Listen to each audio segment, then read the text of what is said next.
Civic ভলেন্টিয়ার্সদের জন্য কিন্তু নতুন করে আবার বিতর্ক তৈরি হয়েছে এমনটা বললে ভুল হবে। কারণ এই মুহূর্তে সিভিক ভলেন্টিয়ার্সদের গুণগত মান গোটা ভারতবর্ষে চর্চিত হয়ে দাঁড়িয়েছে। কারণ বাংলাদেশের সঙ্গে যখন একটার পর একটা সম্পর্কের অবনতি হচ্ছে ভারতের, তখন নওশাদ সিদ্দিকী থেকে শুরু করে শুভেন্দু অধিকারী থেকে শুরু করে দিলীপ ঘোষ কেউ বাদ যাচ্ছে না। এবং সুকান্ত মজুমদার বলছে যে বাংলাদেশ সেনাকে আটকাতে বাংলাদেশের বিরুদ্ধে সিভিক ভলেন্টিয়ার্সরাই যথেষ্ট। একটা সময় যখন আরজিকর কাণ্ডে সিভিক ভলেন্টিয়ার্স নিয়ে কিন্তু একটার পর একটা যে বদনাম রটিয়েছিল, সেই সিভিক ভলেন্টিয়ার্স আজকে কিন্তু এন্ড অফ দ্য ডে একটি বিরাট প্রশংসনীয় জায়গায় আসছে। যদিও সিভিক ভলেন্টিয়ার্সদের বেতন এবং ট্রেনিং কোনোটিই নেই, এই পরিস্থিতিতে সিভিক ভলেন্টিয়ার্সরা যদি মনে করে তাহলে বাংলাদেশের সেনাকে কিন্তু উপযুক্ত জবাব দিতে পারে বলে এমনটাই ধারণা করছেন এপার বাংলার অর্থাৎ পশ্চিমবঙ্গের নেতা থেকে শুরু করে আমজনতা। এই নিয়ে আমরা সাধারণ মানুষের কাছে গেছি, দেখুন কারা কে কি বলছে।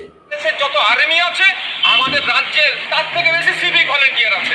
বিদেশ সচিব গিয়েছেন মিটিং, যে ভলেন্টিয়াররা যা আছে তাদের যে ক্ষমতাটা আছে সেটাই বাংলাদেশের যে বর্তমান যে আছে ফৌজ আছে তাদের থেকে অনেক কিন্তু উন্নত। সিভিক ভলান্টিয়ার্সদের কি যুদ্ধের অভিজ্ঞতা আছে?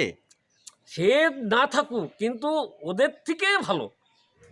বাংলাদেশ ইস্যুতে বাংলার অনেক নেতা নেত্রী দিলীপ থেকে শুরু করে নওশাদরা বলছেন বাংলাদেশের বিরুদ্ধে নাকি সিভিক ভলেন্টিয়ার্সরাই যথেষ্ট, কি বলবেন?